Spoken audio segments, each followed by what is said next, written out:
Mo kasi buat jahat batin.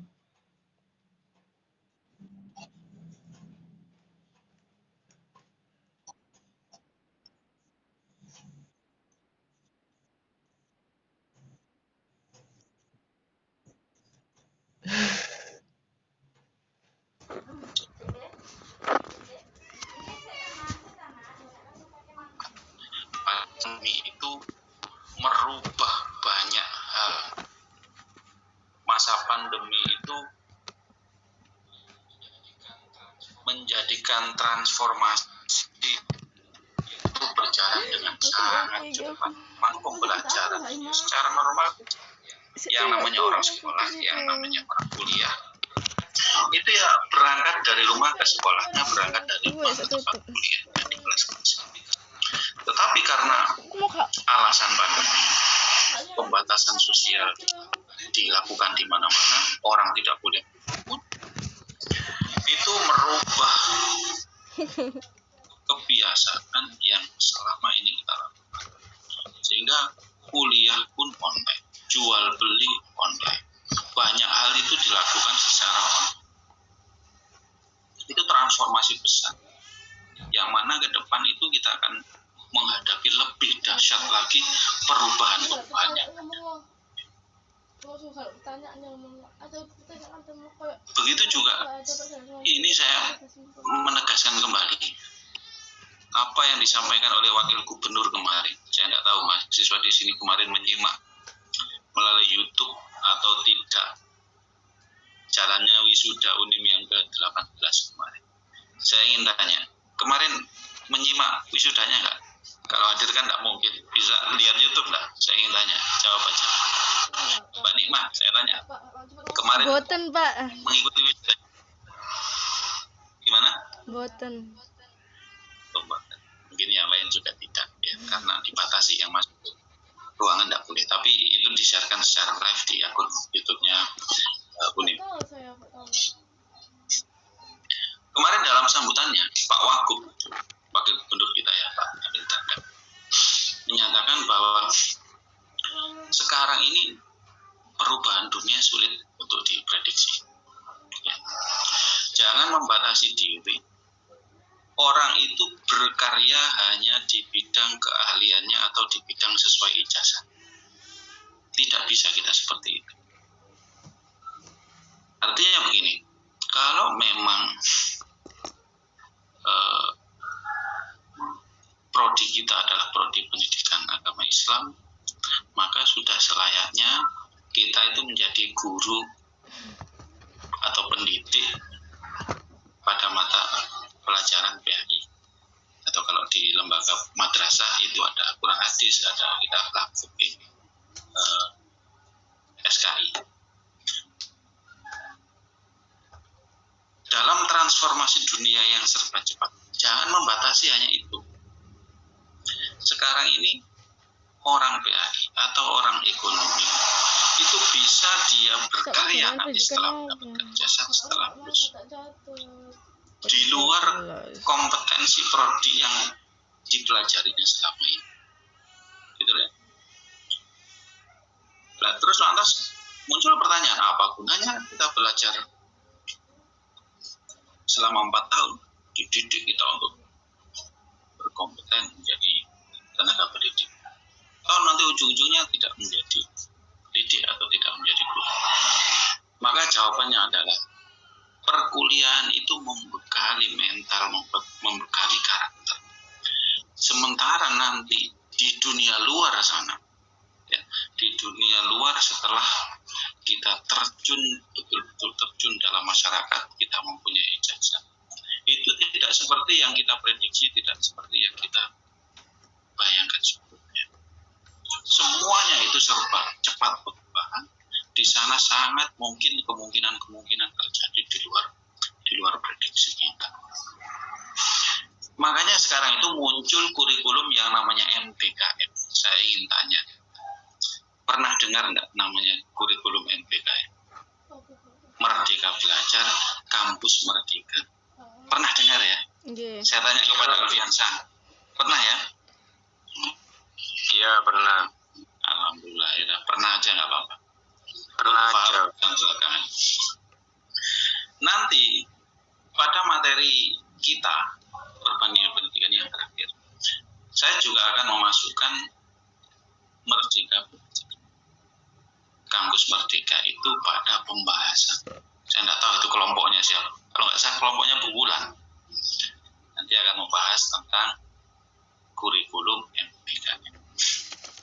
Jadi begini, analogi sederhananya itu seperti ini.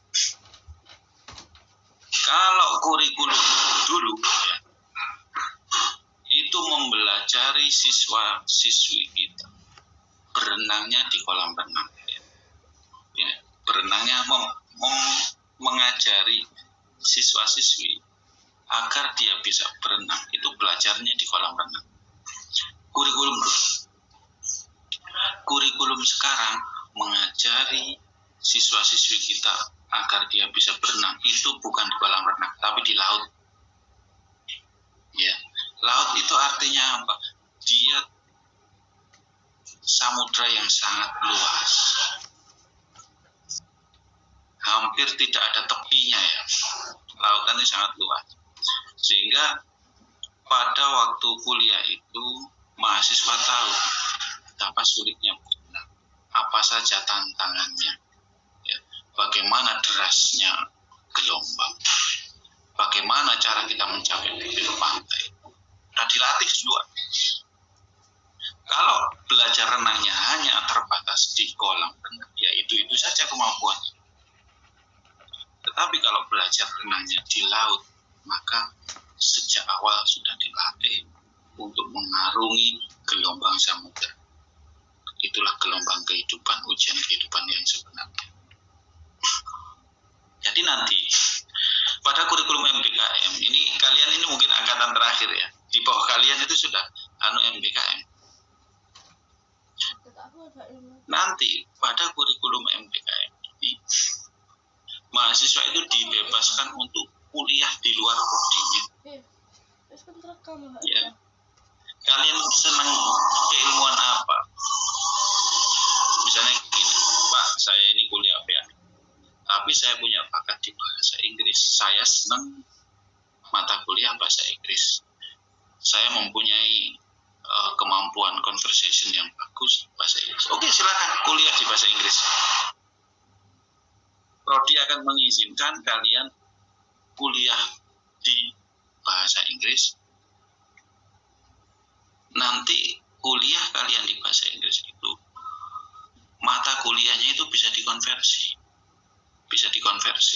Itu sudah mengandung sekian SKS, itu nanti sudah diakui, dan kalian mendapatkan pengalaman kuliah belajar di luar prodi. Belum lagi nanti program magang pada kurikulum ini. Jadi nanti enak. Kalau kurikulum yang lama, kita itu praktek mengajar atau PPR, itu kan cuma 2 bulan. Sekarang nanti magang itu bisa 6 bulan. Kalian bisa di luar itu selama 6 bulan. Tidak perlu ke kampus. Bisa jadi membantu di lembaga pendidikan mana, atau membantu di instansi apa, itu boleh, diperbolehkan. Inilah yang dimaksud dengan berenang di lautan itu ya ini. Bukan berenang di kolam renang. Kalau berenang di kolam renang, kita belajar sesuai dengan prodi kita, belajar di ruang prodi kita.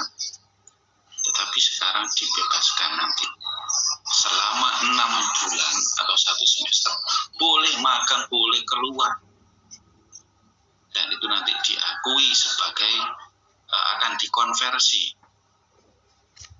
sejumlah 20 SKS. Mana gak tahu nang kampus, pegawaiannya cuma ke sekolah, membantu sekolah, entah itu di sekolah itu mengajar atau membantu administrasi kelembagaannya, membantu manajemen lembaga pendidikannya, itu akan dikonversi sebanyak 1 semester, nggak perlu kampus. Ya, Nisa. Kenapa demikian? Ini untuk merespon perubahan dunia yang sangat cepat, untuk merespon arus transformasi yang tidak bisa kita hindari. Ya. Sekarang itu nanti ke depan tenaga manusia itu sudah habis, semuanya tergantikan oleh teknologi, semua tergantikan oleh mesin. Ini kalau manusia tidak berubah hanya linear saja, maka manusia sendiri akan terlindas dan gilas oleh zamannya. Itu tadi saya sedikit memperkenalkan karakteristik dari kurikulum kita ke depan. Ya. Sekali lagi saya tekankan, mungkin yang menanggung seperti ini itu adik tingkat kalian, adik tingkat.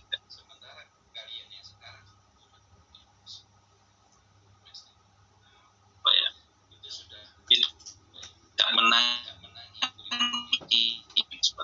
Kalian akan berjalan normal sebagaimana kakak ya, yang dulu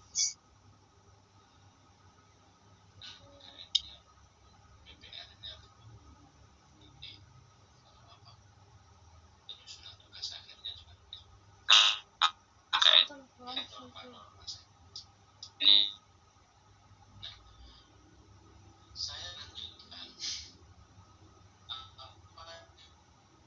ya begitu menyusun tugas akhir ya kita pada minggu yang lalu ya, beberapa waktu yang lalu ketika kita tetap skrip, oke, tidak apa-apa. Saya tanya ke Mbak Ni, Pak sudah lima?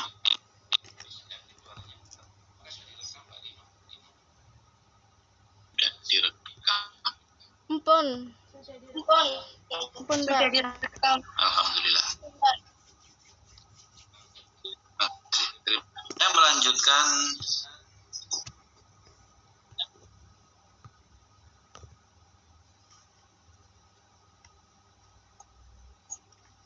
pertemuan dengan belajar apa saja. Jadi ruang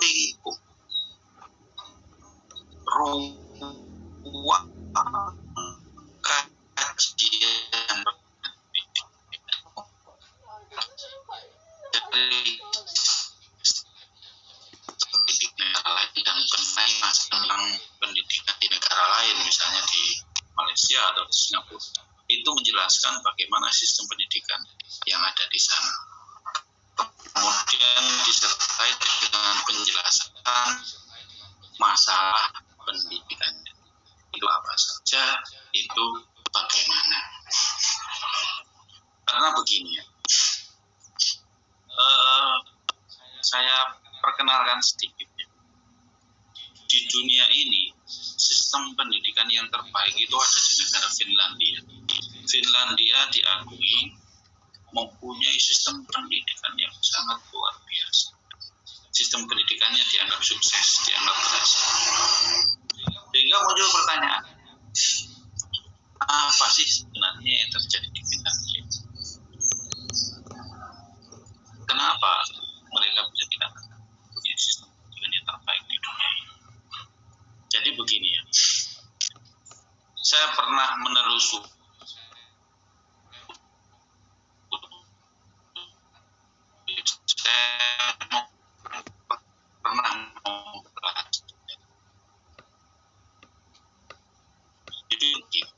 mempercepat sebuah pendidikan harus dimulai dengan pendidikan dini. Untuk membangun tim sepak bola yang kuat itu diperlukan pembangunan ya, diperlukan pembinaan sepak bola usia dini. Di Finlandia pendidikan itu sudah diperkuat sejak sekolah dasar. Bagaimana cara memperkuat Assalamualaikum warahmatullahi wabarakatuh. Cara mereka memperkuat pendidikan itu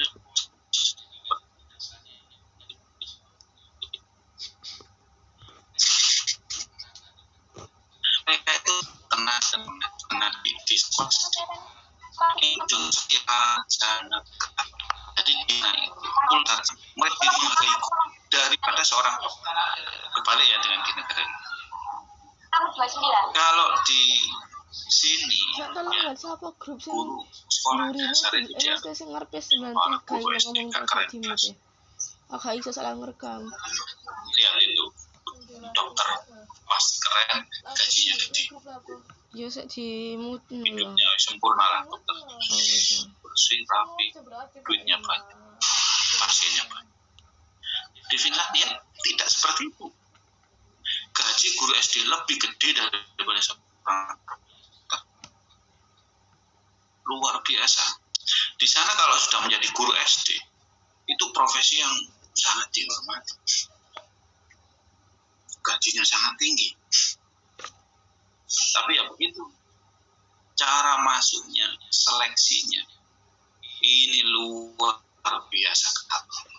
Hanya mahasiswa lulusan terbaik dari kampus terbaik yang diberikan lisensi untuk mengajar di sekolah dasar. Lulusan terbaik mereka diseleksi sedemikian rupa.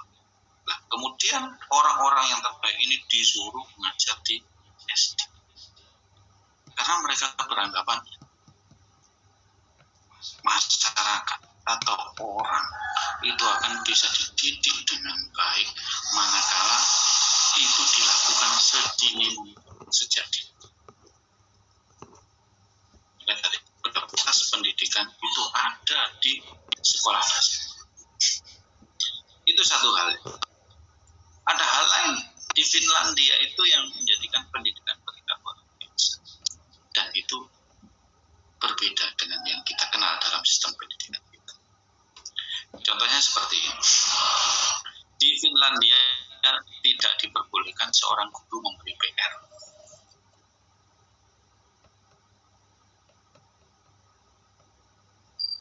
Di Finlandia, sekolah itu hanya berlangsung selama 4 atau 5 hari. Bukan 6 hari seperti itu. Di Finlandia itu sering-sering mereka memberikan dispensasi berupa libur atau liburan. Mereka beranggapan bahwa kalau siswa-siswi pikirannya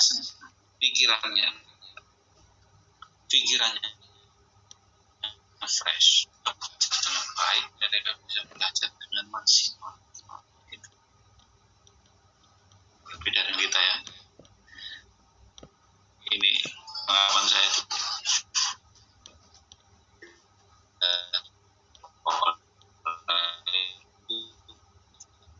Guru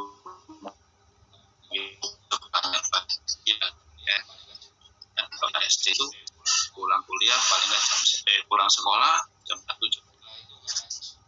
Setelah itu ngaji. Setelah itu harus les lagi. Belajar. Kan tambah pinter, tambah stres. Terlalu banyak beban. Menurut mereka, ya saya tidak menghakimi sistem pendidikan kita ya. Saya merasa kita rendah, mereka unggul, tidak seperti itu. Hanya untuk bahan refleksi saja, bahan pertimbangan saja. Bahwa seharusnya siswa-siswi kita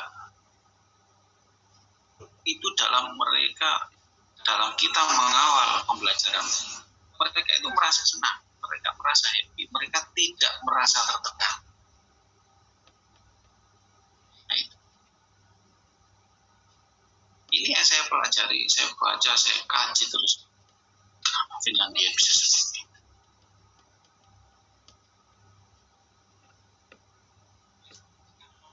Mereka Saya sangat menghargai manusia ya, sebagai makhluk yang dia mempunyai rasa, dia butuh istirahat, dia butuh liburan, dia butuh senang, tidak selalu dicekoki dengan materi-materi pelajaran. Coba kalau kita refleksi ya, refleksi ke belakang. Sampai belajar selama SD itu apa saja yang kita pelajari? Selama SMP apa saja yang saya pelajari? Selama SMA apa saja yang saya pelajari di sekolah, di bangku sekolah? Kemudian direfleksikan, sekarang yang guna ini apa?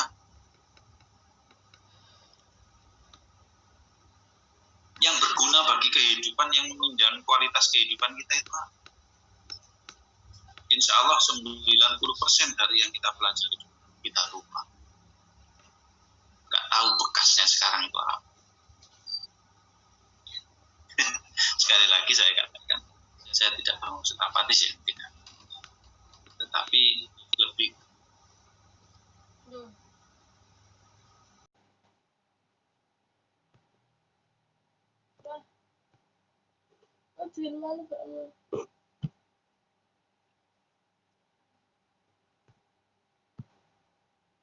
Duh.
Waduh.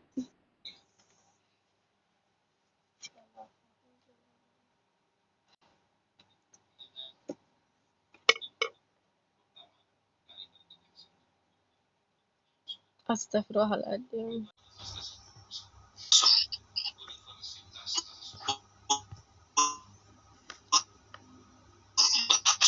negara-negara berkembang, diantaranya Indonesia.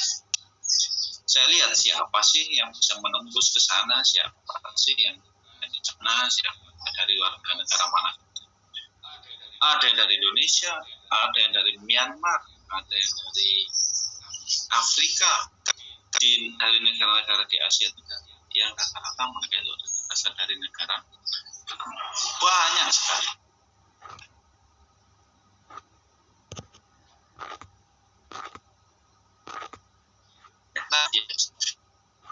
Living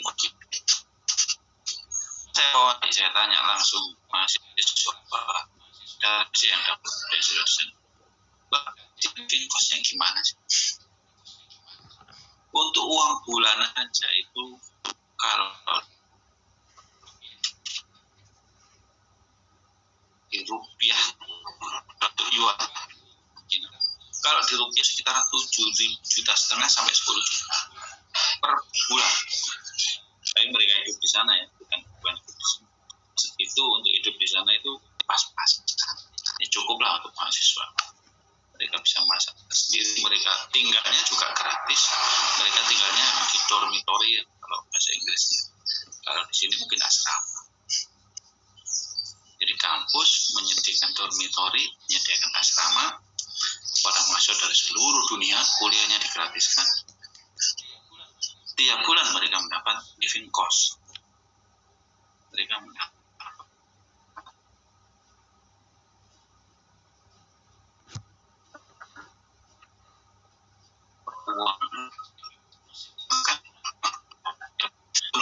musim liburan. Jadi mereka itu punya tradisi.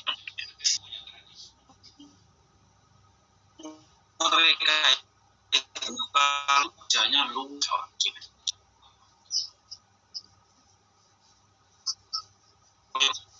kerjanya itu luar pada kerjaan. Jika masuk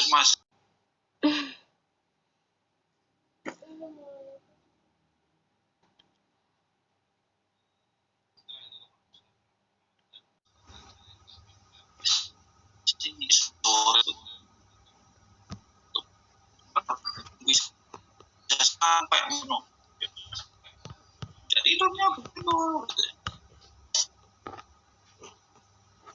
Dan di sana itu jarang orang yang kayak ini orang sana jalannya cepat-cepat, jalan sambil jalannya tarik kayak orang sakit. Ya tradisinya begitu. Tradisi mereka begitu. Kalau waktu bekerja hampir tidak ada waktu untuk selain bekerja. Mereka membuat bangunan itu juga sangat berbeda dengan tukang-tukang kita di Indonesia, tukang bangunan. Prinsip mereka kalau dapat proyek bangun sebuah rumah, kalau bisa dibuat lama ya kenapa dibuat cepat, toh bayarannya juga harga semakin lama ya semakin bayarannya semakin banyak. Kalau di sana berbeda. Kalau rumah itu bisa dikerjakan seperti bisa. Saya screen di slide-nya tayangan. Sekian Mbak Nima, jangan lupa nanti saya dikirim linknya ya, linknya nggak perlu video share. Terima kasih. Wallahul muwaffiq. Wassalamualaikum. Waalaikumsalam.